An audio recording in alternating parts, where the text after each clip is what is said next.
장차관부터 소규모 공공기관 직원들까지 공무원에게 주어지는 특공, 즉 아파트 특별 공급 혜택을 받고 부당이득을 얻었다는 논란이 일파만파입니다. 갑자기 세종시로 가게 된 공무원들의 주거 안정을 위해서 도입된 특공이 어쩌다 이런 논란거리가 됐는지, 그리고 총리가 언급한 부당이득 환수는 가능한 것인지 따져보겠습니다. 자, 윤슬기 기자, 네. 공무원 특공이 시행된 지 벌써 10년이 넘었는데 지금 와서 이렇게 논란이 되는 이유는 뭡니까? 우선 지난 2005년 당시 정부고시를 보시면 행정중심 복합도시, 즉 세종시에 49개 기관 공무원 1,374명을 이전할 계획인데, 이전 공무원들이 직무에 전념하려면 안정적인 정착을 돕는 지원책이 필요하다고 나와 있습니다. 예. 그래서 도입된 게 분양 혜택을 주는 이 특공이죠.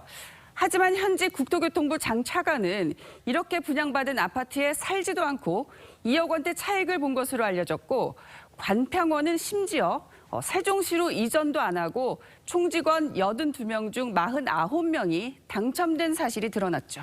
그러니까 공무원 가족들이 갑자기 다 이사 가려면 살 집이 필요하니까 집을 마련해 준 건데, 살지 않았다 그러면 이건 계약 위반 아닙니까?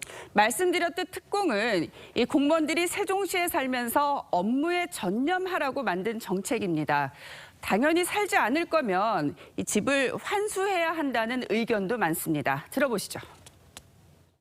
이사 안 가고 재산 분리 기반했잖아요. 분양권을 박탈하고 다시 환수하는 게 맞습니다. 이걸 우리가 환매 조건부 분양이라고 합니다. 하지만 환수의 법적인 근거는 현재 마땅치 않은 상태입니다. 그런데 이 특공제도에는 실거주 의무 같은 규제 장치는 전혀 없습니까? 논란이 일자 올 초 주택법을 개정하면서 실거주 의무를 넣었습니다. 하지만 법 개정 전까진 이 실거주 의무가 없었고 취득세도 감면해줬습니다. 청약 자격도 넓게 인정된 편이라 기관의 경우 세종시에 실제 이전하지 않고 부지 매입 계약만 해도 청약이 가능할 정도로 곳곳이 허점투성이었다는 비판도 있습니다. 처음에 세종시가 만들어졌을 때 사실 공무원들이 이사를 주저했던 측면이 있었고, 그래서 이런 파격적인 혜택이 주어졌다는 거죠?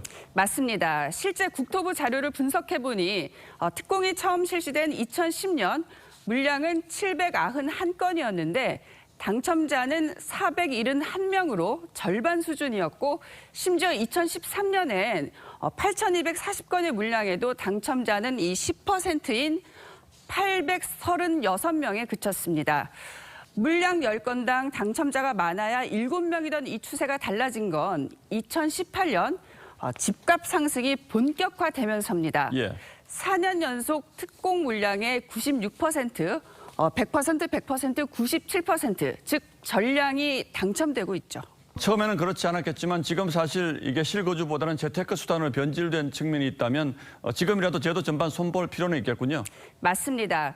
실제로 세종시의 아파트를 분양받고도 서울에서 출퇴근하는 공무원들이 많습니다.